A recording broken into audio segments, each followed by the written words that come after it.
So I always say to my clients and every other person that I meet that I always favor an inter vivos trust rather than a testamentary trust. And I'm going to tell you why I favor the former, right? But before I do so, I think it's only fair that I reintroduce myself, especially to the guys who haven't seen me in a very long time, and if possibly you're new here. My name is Yolanda Mnyengeza. I'm an attorney by profession, practicing at Mnyengeza Attorney. So this page of mine, I try to educate people as much as I can so that you learn and do things better, right? And plan your affairs a bit better. So let's get into it, okay? So why do I favor an inter vivos trust versus a testamentary trust? I think first and foremost, let's just explain the two terms. What's the differences between these two? So if you're talking about an inter vivos trust, we're talking about a trust that you're going to create in your lifetime. It's going to operate in your lifetime. It's going to be registered in your lifetime. It's going to have a tax number attached to it, right? Because it's going to be an operating entity. Right, so which means that it might own property that you have given to it or donated to it. It might acquire property in any other way. It can transact because the trust is living. It's called a living trust, right? Now, a testamentary trust is not living. It's a trust that is inside of your will, and normally it can only operate after your death, right? So other people will have conditions attached to it. Other people will just state it clearly that if I die, a testamentary trust is going to be created and everything I own is going to go there, and whoever is going to benefit will benefit directly from that trust. Nobody's going to benefit personally from my estate. Now, with the testamentary trust, it's not in existence. It's in your will. It's something that you want, it's anticipated, and it will only occur after death. And normally it's not something that, for example, if you die, we can't necessarily just boom, move your assets into that testamentary trust.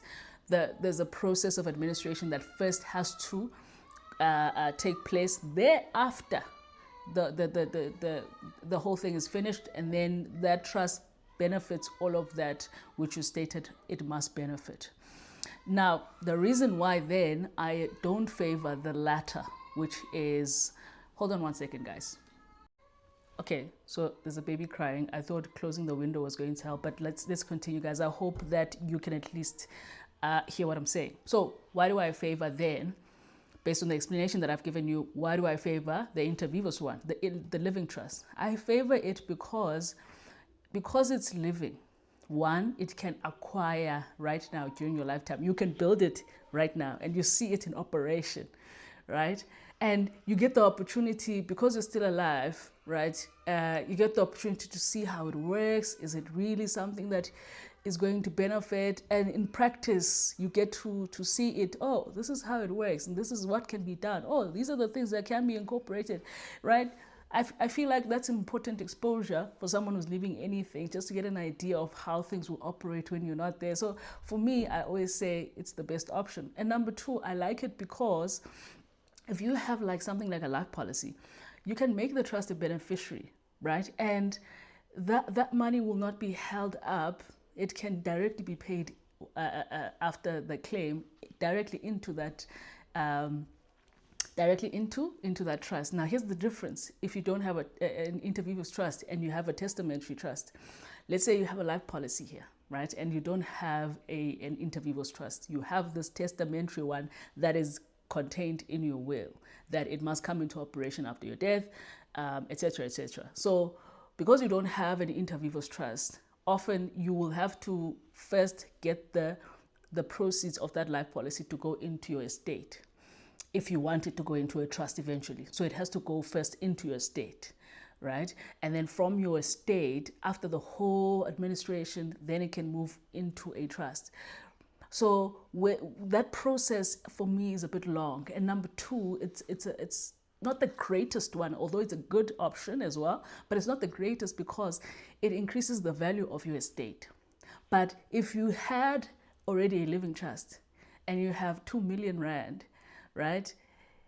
Great stuff, because if it's going to go directly to that living trust, there's not going to be a tax that is attached to a deceased estate, right? And it's not going to have to go through a certain long process before your children get access to it.